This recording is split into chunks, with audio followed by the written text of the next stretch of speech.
और दोपहर की बड़ी बहस में आपका स्वागत है। उपचुनाव के इस माहौल में एक तस्वीर के बड़े चर्चे हैं। ये तस्वीर है सीएम शिवराज सिंह चौहान की।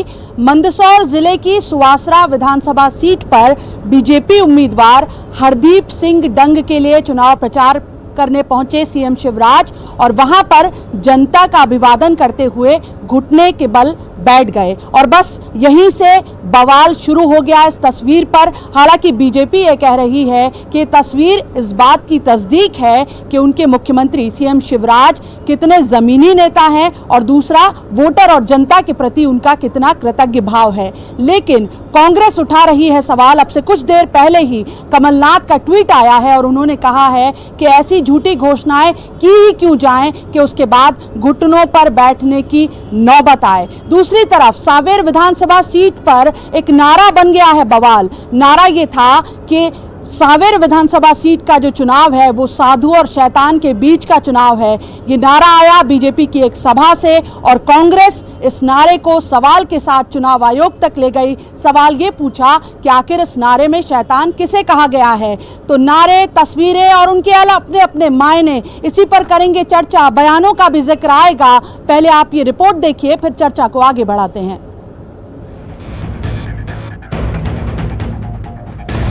मुख्यमंत्री शिवराज की ये तस्वीर मंदसौर जिले की सुवासरा विधानसभा सीट की है।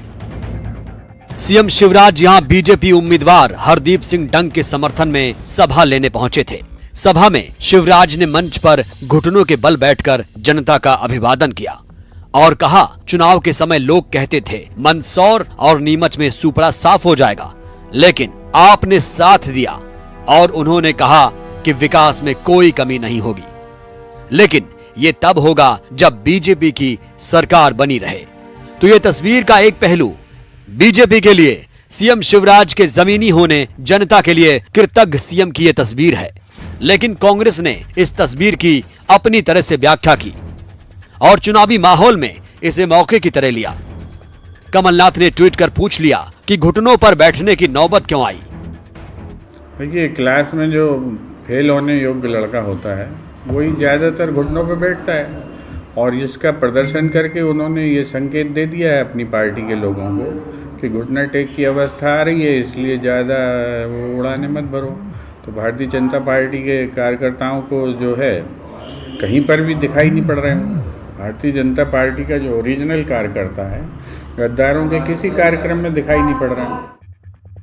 इधर सांवेर की चुनावी सभा में लगा बैनर और इसकी इबारत भी बवाल बनी हुई है। इस बैनर में कहा गया है कि सांवेर में चुनाव साधु और शैतान का है। कांग्रेस ने इसकी शिकायत चुनाव आयोग में कर दी। फिर बैक फुट पर आई बीजेपी का बयान आया। पोस्टर में साधु और शैतान की व्याख्या नहीं की गई। कांग्रेस प्रत्याशी को शैतान नहीं कहा है।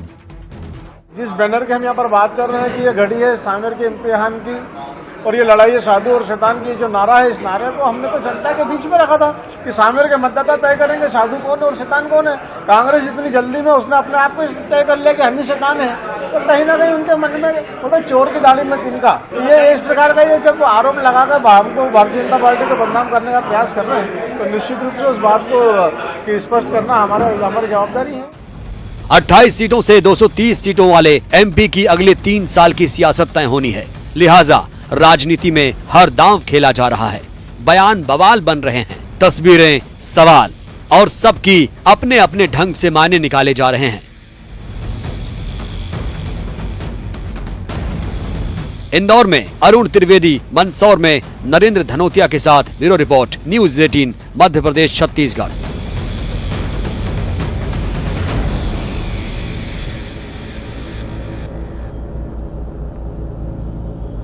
तो इस चर्चा में हमारे दो बेहद खास मेहमानों का बहुत बहुत स्वागत। इंदौर से हमारे साथ बीजेपी प्रवक्ता उमेश शर्मा जुड़ चुके हैं और ग्वालियर से हमारे साथ जुड़े हैं कांग्रेस प्रवक्ता आरपी सिंह साहब। आप दोनों मेहमानों का बहुत बहुत स्वागत। और साथ में जुड़े हैं इंदौर से मेरे सहयोगी अरुण त्रिवेदी। सबसे पहले अरुण, आपका ही रुख करेंगे।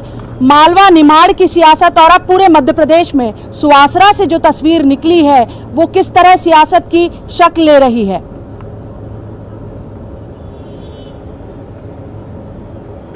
शेफाली, मैं बता दूं कि पहले मालवा निमाड़ की तस्वीर क्या है। यहाँ पर 66 विधानसभा की सीटें हैं, जिसमें 2013 के चुनाव में बीजेपी के पास 56 सीटें थी। लेकिन 2018 का चुनाव आते आते सिर्फ 28 सीटों पर बीजेपी सिमट गई।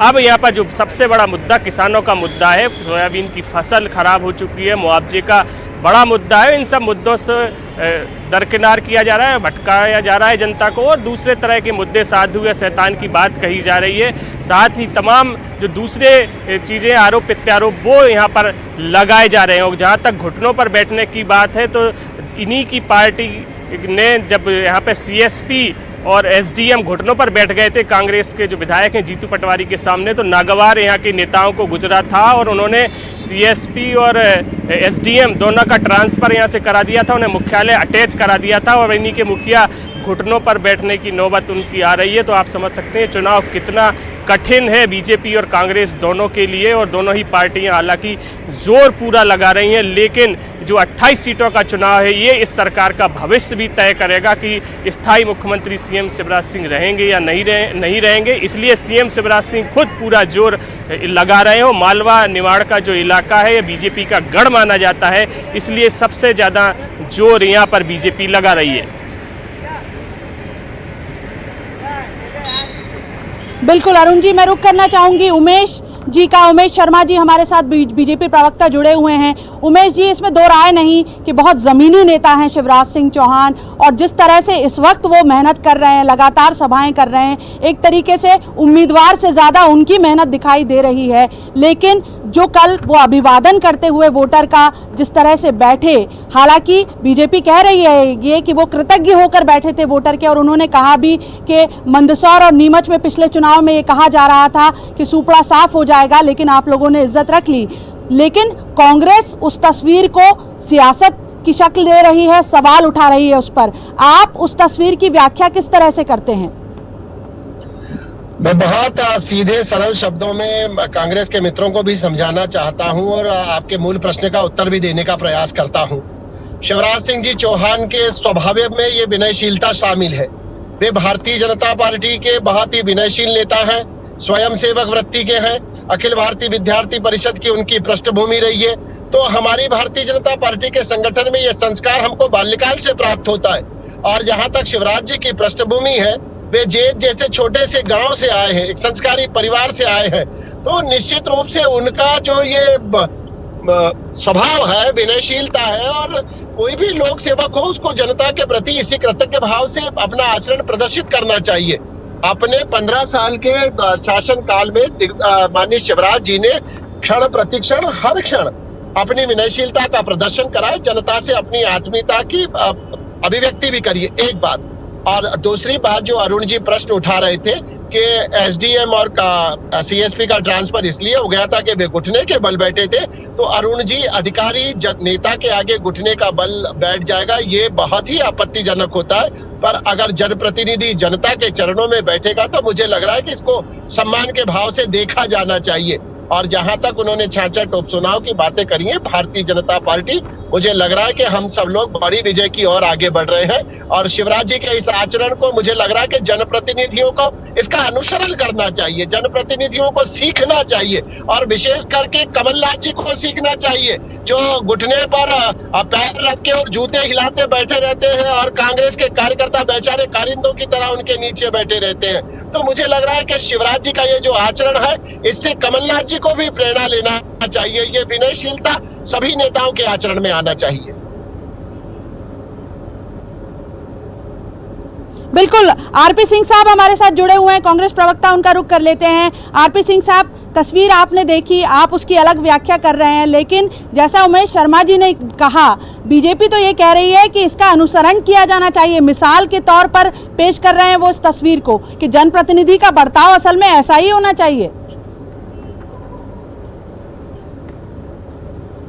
देखिए, जहाँ तक भारतीय जनता पार्टी का सवाल है, ये एक इवेंट मैनेजमेंट पार्टी है, इवेंट मैनेजमेंट मैं कंपनी कहूँगा, और स्पष्ट रूप से इनकी नीति रीति, या मैं कहूँ इनका दोगला चेहरा देखिए। कहीं पे संस्कारों की बात करते हैं, आज उमेश शर्मा जी जो है कमलनाथ जी को राय दे रहे हैं, उनको मैं विनयपूर्वक निवेदन करूँगा कि यही जो बात है वो ज्योतिरादित्य सिंधिया जी को जरूर बताएं, जिनकी एरोगेंस आज जग जाहिर है, किस प्रकार का उनको एरोगेंस है, घमंड है। और दूसरी और मूल बात, शिवराज सिंह जी ने जो घुटने पे बैठे, देखिए इनके यहाँ तो अभिनय की क्लासेस चलती हैं और जो बेस्ट एक्टर होता है उसको उसी स्तर का ये नेता बनाते हैं। नरेंद्र मोदी जी आज की तारीख में भारत के सबसे अच्छे एक्टर हैं तो उन्हें प्रधानमंत्री बनाया। प्रदेश में सबसे अच्छे अगर कोई एक्टर है तो वो शिवराज सिंह जी है, इसलिए उनको मुख्यमंत्री बनाया। तो ये तो सिर्फ सेवा का अभिनय है, एक बात। दूसरी बात, उनको समझ आ गई जिस प्रकार का आक्रोश है जनता में, जहां जहां वो जा रहे हैं, लोगों का विरोध प्रदर्शन हो रहा है, उससे जानकर, सोचकर, समझकर उन्होंने आज जनता के सामने और कांग्रेस पार्टी के सामने घुटने टेक दिए हैं। उन्होंने सांकेतिक रूप से अपनी हार को स्वीकार कर लिया।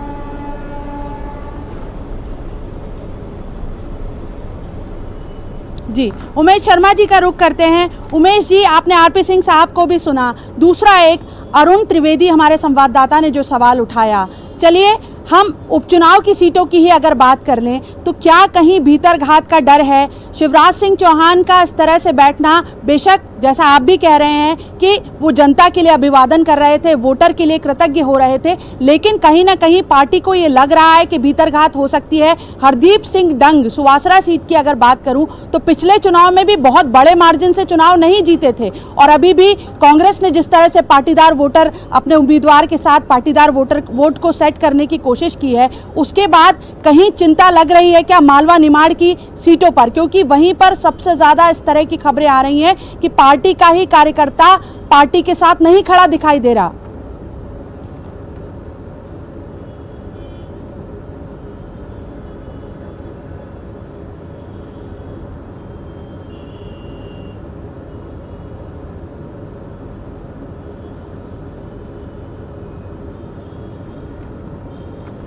उमेश जी, मेरा सवाल आपसे है, आरपी सिंह साहब को भी आपने सुना, वो जो कह रहे थे कि ये असल में हार का डर है। मैं आपसे पूछ ये रही हूँ कि कहीं ये फिक्र है पूरी पार्टी में? हरदीप सिंह डंग का पिछले चुनाव में भी अंतर बहुत बड़ा नहीं था, 350 के करीब का वोट का अंतर था। दूसरी तरफ मालवा निमाड़ की जो उपचुनाव वाली सीटें हैं, वहाँ से ही ज़्यादातर इस तरह की तस्वीरें आ रही हैं कि पार्टी का कार्यकर्ता ही नाराज चल रहा है दल बदल कर जो नेता आए हैं उनकी वजह से।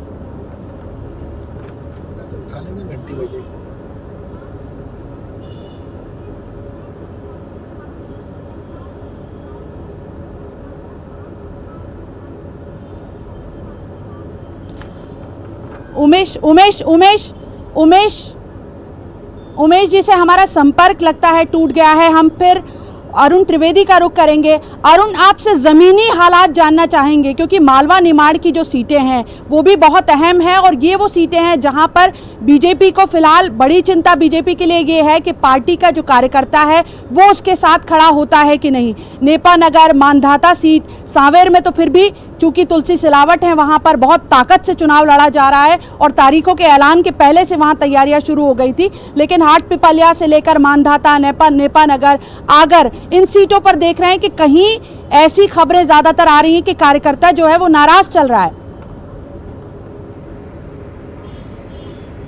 बिल्कुल सही कहा सैफाली आपने, 8 सीटें हैं मालवा निमाड़ की जिन पर उपचुनाव हो रहे हैं और बीजेपी को ये चिंता है कि कहीं उन्हें भीतरघात, उनके जो कार्यकर्ता हैं वो नाराज है, भीतरघात का खतरा उनको सता रहा है। यही कारण है कि वो हर जगह सुपारी हाथ पर रखकर शपथ दिला रहे हैं कि अपना बूथ जिताएंगे और अपनी पार्टी के पक्ष में वो प्रचार करेंगे। तो अपने कार्यकर्ताओं से उन्हें इतनी शपथ दिलानी पड़ रही है, वो भी सीएम के सामने, और दूसरी जगहों पर अनेक नेता इनके पहुंच रहे हैं और कार्यकर्ताओं से शपथ ले रहे हैं कि वो पार्टी के पक्ष में काम करेंगे। तो कहीं ना कहीं पार्टी के अंदर चिंता है, भीतरघात की चिंता उनको सता रही है और यही कारण है कि वो लोग शपथ से लेके हर वो काम कर रहे हैं। इमोशनल रूप से अपने कार्यकर्ताओं को भी जरिए, वो धर्म के जरिए, इमोशंस के जरिए अपनी पार्टी से जोड़ने का काम कर रहे हैं, जिससे कहीं उनके मन में ये ना आ जाए कि जो बाहर के लोग उनकी पार्टी में आए हैं और उनके पक्ष में वो मन से काम ना करें, इसलिए उनको ये सब काम करने पड़ रहे हैं। और जब उनको शपथ दिलाई जाती है तो सुपारी उनके हाथ में रखी जाती है और उनसे 1 रुपया भी लिया जाता है है और ये उनसे संकल्प लिया जाता है, शपथ ली जाती है वो अपना बूथ जिताएंगे। तो इस स्तर पर बीजेपी को काम करना पड़ रहा है। उन्हें अपने ही कार्यकर्ताओं पर विश्वास नहीं है कि कांग्रेस भी बीजेपी के नक्शे कदम पर है। सांवेर सीट की अगर बात करूं कि वहां पर जब घर घर तुलसी अभियान चला था, उसके बाद उसी के काउंटर में कांग्रेस ने भी इसी तरह का अभियान शुरू कर दिया। और जो बाहरी उम्मीदवार की बात है, प्रेमचंद गुड्डू की भी कमोबेश स्थिति वही है जो तुलसी सिलावट की है, बाहर से दल बदल करके आए उम्मीदवार जैसी। बिल्कुल, देखिए जिस तरह का अभियान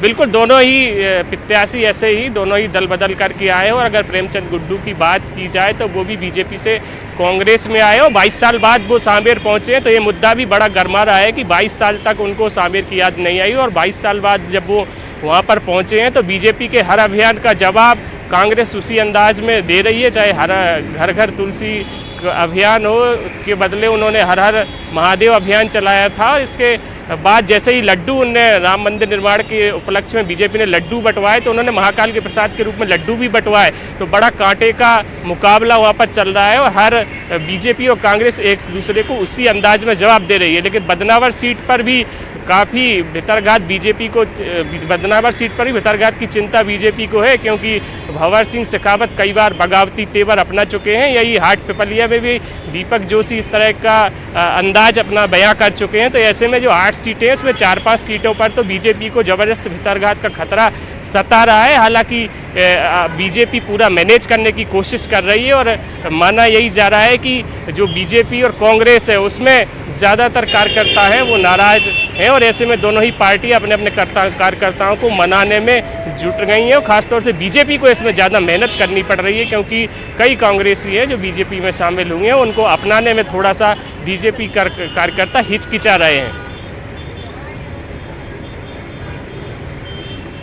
बिल्कुल, आरपी सिंह साहब का रुख करना चाहूंगी मैं। ग्वालियर से हमारे साथ जुड़े हैं आरपी सिंह साहब। मालवा निमाड़ से ग्वालियर चंबल की तरफ का रुख करते हैं। 16 विधानसभा सीटें और बहुत ज़रूरी है, एक तरीके से इस उपचुनाव में जीत का रास्ता भी वहीं से होकर जाता है।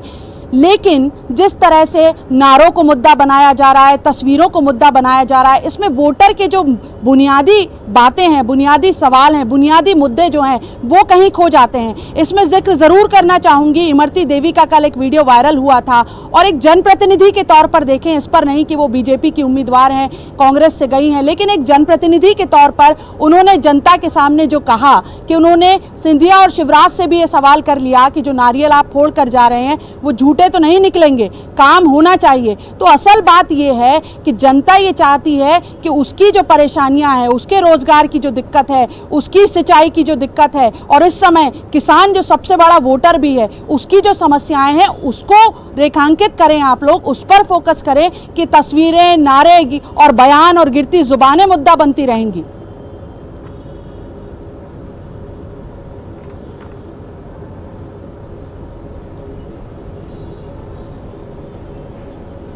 आपका ऑडियो क्लियर नहीं है।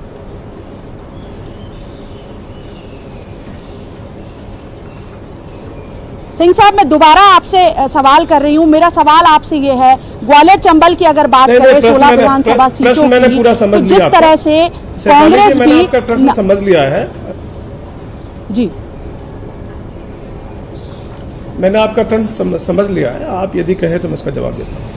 जी बोलिए। देखिए, सबसे पहले तो हमें ये समझना आवश्यक होगा कि जो जो ग्वालियर चंबल अंचल है उसमें यदि अगर विगत विधानसभा को भी देखेंगे तो स्पष्ट रूप से कांग्रेस को जनमत प्राप्त हुआ, उसमें कहीं भी कोई किंतु परंतु नहीं है और वही जनमत इस बार रिपीट होगा। साथ ही आप देखेंगे कि उससे अधिक संख्या में हमारे इस बार विधायक चुनकर आएंगे। उसका कारण यह है कि जनता में बहुत आक्रोश है। जनता ने 5 वर्ष के लिए अवसर दिया था कांग्रेस को और कमलनाथ जी को। 15 माह में जिस प्रकार से जनमत पर डाका डाल के भाजपा ने सरकार बनाई, उससे यहाँ का जो व्यक्ति है बहुत ज़्यादा आक्रोशित है। पहले यहाँ की माटी को भी समझना आवश्यक है। यहाँ की माटी योद्धाओं की, वीरों की माटी है और स्वाभिमान यहाँ सर्वोपरि है।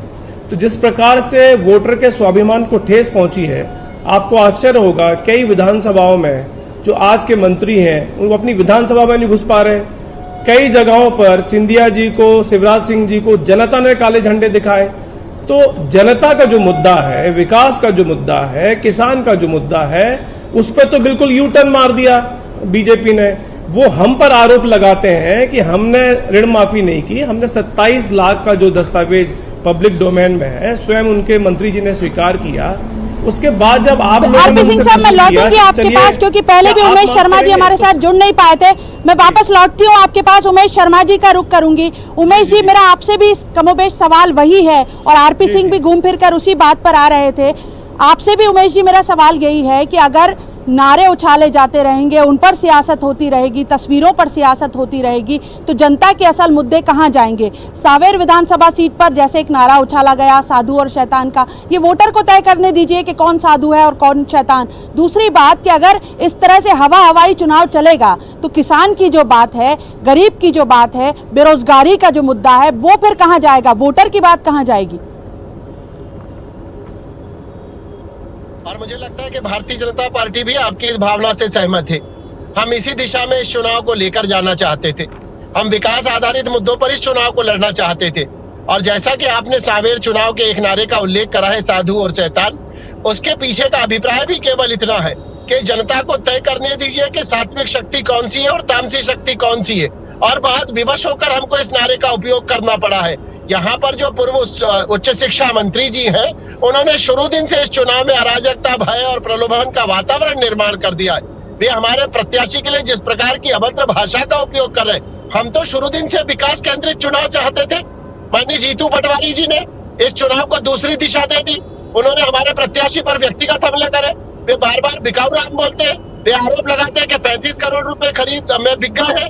वे हमारे प्रत्याशी के लिए इतना अभद्र बोलते हैं कि कागला गू खा गया। राजनीति में इतना भाषा का स्तर गिरेगा, और वो भी एक शिक्षा मंत्री रहा व्यक्ति गिराएगा, तो निश्चित रूप से यह आहत कर देने वाला है। हमने 2400 करोड़ रुपए की नर्मदा विकास योजना को मुद्दा बनाया। हमने कहा कि सांवेर के अंदर इस बार कैबिनेट की बैठक जब भी होगी चुनाव के बाद, तो सांवेर के प्रत्याशी के नाते तुलसी सिलावट जी ने एक अद्भुत सुझाव देने की तैयारी करी है कि गांव में मुक्ति धाम को लेकर जातीय वैमनस्य भी होता है और तरह तरह की कठिनाइयां आती है। बिल्कुल उमेश जी, आरपी सिंह साहब का जवाब ले लेते हैं। आरपी सिंह साहब का जवाब लेते हैं।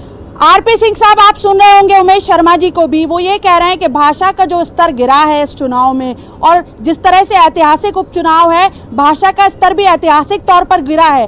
कई बार ऐसा हो रहा है कि हमें न्यूज दिखाते वक्त बीप लगानी पड़ रही है, और ये आरोप लगा रहे हैं उमेश शर्मा जी कि ये शुरुआत कांग्रेस की तरफ से हुई। कतई नहीं हुई। मैं इनकी बात से बिल्कुल असहमत हूं। सबसे मूल बात क्या है, आज मूल विषय ये है, ये चुनाव क्यों आया, इस उपचुनाव का जन्म क्यों हुआ? आप पहले वहां से प्रारंभ कीजिए। सिद्धांतों को किसने तोड़ा? आज जनमत पर डाका किसने डाला? अगर जनमत पर जिसने डाका डाला, जिसने पैसे लिए, उस बात को अगर जीतू पटवारी जो उजागर करते हैं तो क्या गलत कर रहे हैं? क्या मालूम नहीं है कि किन कारणों से आज ये सरकार गिरी? सबको मालूम है। जो विधायक या मंत्री गए उनको क्या मिला, ये बिल्कुल सार्वजनिक पटल पर है। तो यदि जीतू पटवारी जी कोई बात जनता तक पहुंचाते हैं, वोटरों तक पहुंचाते हैं, तो क्या गलती करते हैं? मौलिक रूप से इस चुनाव के लिए भाजपा जिम्मेदार है। उन्होंने जनमत लूटा और जो सरकार थी बहुमत की उसको गिराया। तो इसके बाद अब इनको इस बात का क्यों बुरा लग रहा है कि अगर आपने लूट की है, जनमत की लूट की है, तो आप अगर आपको लुटेरा बोल रहे हैं तो स्वाभाविक बात है। समय हमें इजाजत नहीं दे रहा कि इस चर्चा को और आगे बढ़ा पाएं। आप दोनों मेहमानों का बहुत बहुत शुक्रिया, लेकिन हम उस सवाल पर अड़े रहेंगे, ये सवाल उठाते रहेंगे कि तस्वीरें बनती रहें, सियासत कीजिए, लेकिन उसमें वोटर का सवाल बने रहना चाहिए। आज की इस चर्चा में इतना ही। आप देखते रहिए न्यूज़ 18 मध्य प्रदेश छत्तीसगढ़।